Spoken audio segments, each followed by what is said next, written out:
All right, welcome back to Bayou Time. We're wrapping things up with Mayor Tommy Eschete of the city of Thibodaux and also Chief of Police Scott Silverii. And Mayor, let's transition more over to the Parks and Recreation Department. I know there's a number of improvements you'd like to get done there. If you can elaborate somewhat on that. Well, you know, recreation is near and dear to me as it is with a number of individuals in the city. And you know, when we actually looked at once we brought Kevin Claymore on board as our recreation director and Kirk Chasson as our parks director, we did an evaluation of our facilities in town, and you know, basically they're starting to show their age, and it's been a number of years, quite a number of years since the city's actually reinvested capital into our recreational facilities. We have a couple of parks like Peltier Park that's been around probably since the 50s. With, you know, some improvements, but not some real meat and potatoes kind of improvements. We got Andelsek Park, which sort of houses our soccer facilities over up on North Canal Boulevard. That's relatively new, but in need of a lot of improvement. We have our swimming pool that was built back in the late 1940s, which is certainly showing its age now. And what we decided is we wanted to do a comprehensive review and present to the council and the citizens of the city of Thibodaux a redevelopment plan for our parks and recreational facilities. It's going to encompass improvements to Andelsek Park, Peltier Park, Martin Luther King Park, and hopefully, you know, we'll be able to actually include our municipal swimming pool facility over on Good Street. What we're trying to do, the way we're trying to approach it, is to come up with a plan. We have, you know, engineers and architects working on a comprehensive plan, which we'll be able to develop renderings, layouts, you know, for the facilities, cost of improvements, and of course, the kicker is trying to develop a revenue stream to pay for all of that. You know, that's the hard part. Do we have an existing revenue stream to do that? No, we don't. Can we create a revenue stream? Well, we can if the public lets us do that. And what we propose is that next spring we'll be able to bring to them a proposal for an increase in our sales tax, which at this point in time looks like it's going to be only between a 1/4 cent and 1/2 cent sales tax that we can propose to actually service the debt on all of these improvements. And we're looking at improvements in the neighborhood of somewhere between $10 and $15 million. So it's a pretty comprehensive program. I think what it'll do is bring our facilities up to date. You know, again, with like our old swimming pool. You know, it's 60+ years old and showing its age. Is it functional now? It is functional. Oh, absolutely. We continue to put Band-Aids and you know, on it every year, but you know, when we having it's costing the city maybe anywhere between $20,000 and $30,000 a year just to crank up the pool every year and you know, check the expansion joints, repaint it, do all the things we have to do to get it going again. I think it's getting to a point where we need to look at a new facility. And you know, with reference to the other facilities we have in Martin Luther King Park, a recreation, I guess, center that's probably 50 years old, that's in dire need of improvements, but in my opinion just needs to be replaced. So we need to look at putting a nice facility out there that we can accommodate the citizens who use that facility, whether it's for, you know, I guess gatherings, whether it's, you know, because it's a beautiful area. It is absolutely, and I think it's underutilized because we don't have that facility to bring them there to use for gatherings such as, you know, maybe just, you know, family reunions, wedding showers, bridal showers, birthday parties, to where they can bring, you know, a significant number of people together to use not only that facility but the park itself. So you know, again, a comprehensive I guess redevelopment of all the parks in the city, which is going to take dollars, but I think it's time, and I think the public, if we do the job properly and we present it to them in the way that they can understand where their dollars are going. And of course, you know, the principle behind the sales tax is not just our citizens that are going to be paying for it, but everybody who shops in the city of Thibodaux will be paying for it. And you know,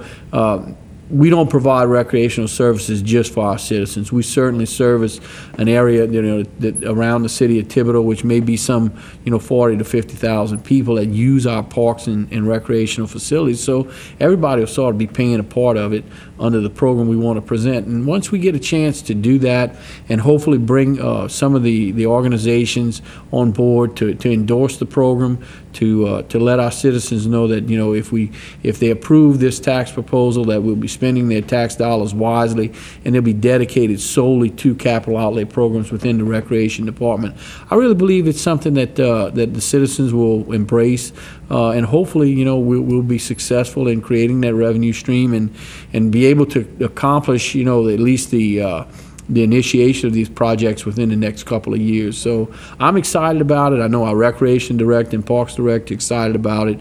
And if we can get our citizens excited about it, I think that's the key. And so it would be something that they would be able to vote upon.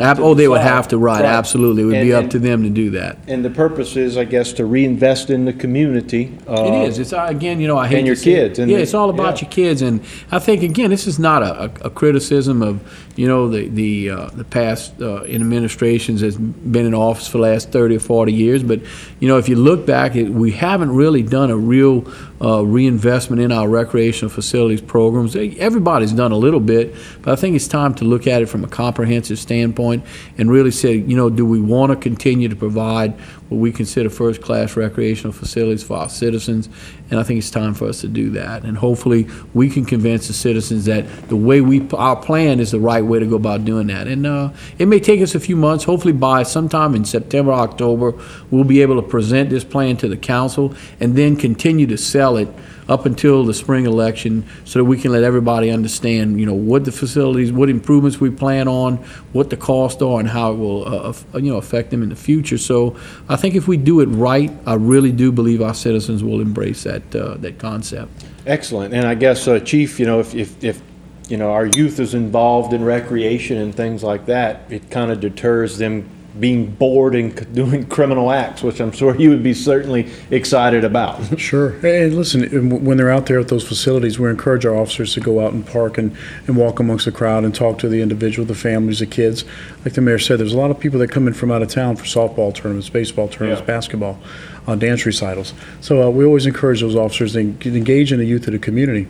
All right. And we were talking earlier about some data that you guys were compiling hotspots and things to make sure you could have your officers in the right area. If we could elaborate more on that last slide we had up, which actually was first, I think it's the next slide. What we did, there was a pilot program, like I said, 3 years ago that I was able to participate in, and it's called DDAX. It's Data-Driven Approaches to Crime and Traffic Safety. And again, like we talked earlier, creating the hotspots based on high crash and high crime. So what we were able to do was we took a 3-year historical base of crime and crash data, and we identified a particular area in the city. And of course, it's always, well, that's just the way it's always been. That doesn't mean it's the way it always has to be. I believe that we can affect change using data and being more proactive. So we identified this location, and based on 3 years worth of data, and we broke it down to a weekly average. And over the last 7 weeks, we implemented this program.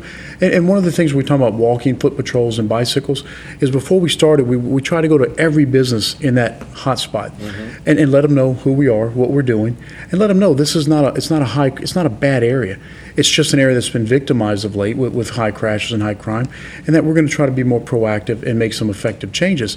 And in 7 weeks' time, after 3 years of consistently high numbers, in 7 weeks of doing this investment of 2 hours in the morning, 2 hours in the evening, and some other operations, but these are pretty significant reductions in the crime categories. Yeah. I mean, when you look at auto crashes, 74%, and all these, and what this is, that slide, the map slide that he had up, it's a kernel density map. And it's an electronic pin map. And what it does is you start to map your locations of crashes and crime. And over 3 years, this is what we look at, right? Because I always talk about cops are very visual and they look at simple bits of information. And when you start to see these crime maps show up, obviously where it's the reddest, it means the highest frequencies of crashes and crime.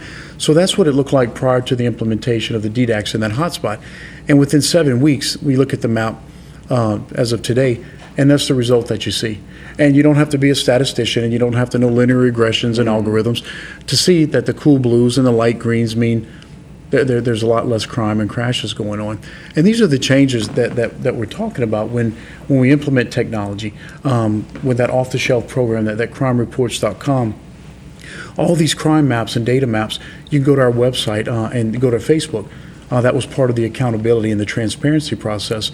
Was right off the bat we created a Facebook account. Okay. You have to engage in that social media, the electronic media age, and when we do that, we put our officers up there. We make these short introductions.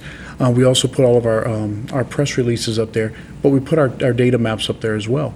And we always invite everyone to go on and you search in the pages section for Thibodaux Police Department, and we invite everyone to log on and become a member of the Thibodaux Police Department's Facebook. But these crime maps, this data, we're not overly proprietary with it. We want to share it. We want to make it available to the public because we are the City of Thibodaux's Police Department, and we're absolutely 100% accountable to the City of Thibodaux. And are you able to determine, what types of after over time, I guess, you'll be able to say, well, during this time of the year or around this week, it always seems like we're having this problem? Sure. There's obviously going to be seasonal crime and crashes. I mean, in the summertime, your juvenile crimes pick up a bit. During the Mardi Gras season, I mean, yeah, there are seasonal. During the holiday season, with the shoplifting and things, between Christmas, Thanksgiving and Christmas. So, you implement programs to attack or to address those specific particular issues.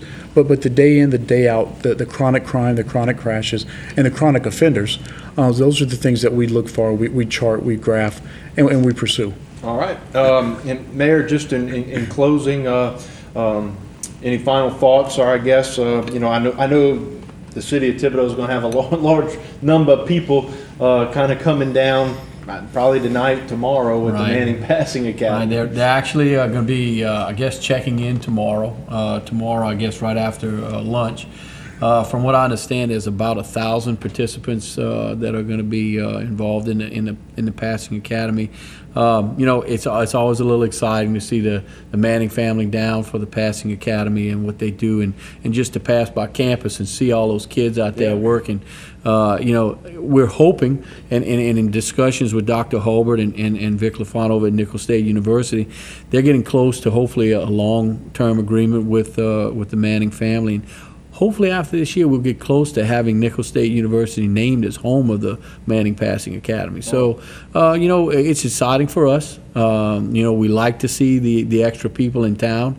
It does worlds for our sales tax revenue, but it also, gets us to where we have to be vigilant about the fact that we have those, extra people in town, and Scott and his crew have to, be a little bit more vigilant about what's going on. But we really don't have much problem with that. But again, it's an exciting time for us in Thibodaux, and hopefully, people from the whole area, the Bayou region will come down and maybe participate in their Air It Out program, which I think takes place Saturday.